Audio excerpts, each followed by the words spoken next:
আজকে আমি বানিয়েছি আজকে আমড়া মাখা। তো এটা দেখে যে লাল ফেলবে কিন্তু সেটা হচ্ছে গিয়ে তোমাদের দোষ, আমার দোষ না। ঠিক আছে?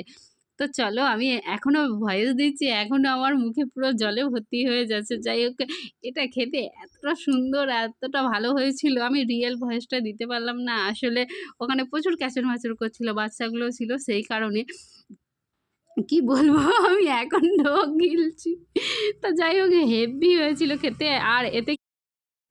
আর এতে কি মিশিয়েছিলাম আমি সেটা তোমাদেরকে একটুখানি বলে দিই দাঁড়াও।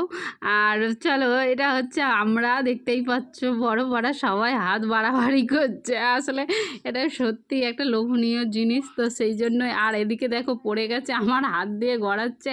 আর সবথেকে ভালো খেতে হচ্ছে এই আমড়ার রসটাই বেশি ভালো খেতে। তো নুন, ঝাল, তারপর লঙ্কার গুঁড়ো, তারপরে গোলমরিচের গুঁড়ো আর দিয়েছিলাম হচ্ছে গিয়ে বিট নুন আর এমনি লবণ, কাঁচা লঙ্কা, ধনেপাতা, কাসুন্দি ছিল না, বড় দুঃখের বিষয়। যাই হোক চলো এটা মাখিয়ে যা লাগছিল পুরো সেই লেভেলের। এরকম বানিয়ে মাঝে মধ্যে খেয়ে দেখো মুখটাও ছেড়ে যাবে। তার সাথে আর কি ছাড়বে সেটা আমি বলছি না, তবে কিন্তু খুব মজা পাবে খেতে, জানো তো এরকম টক খেতে ভীষণ ভালো লাগে।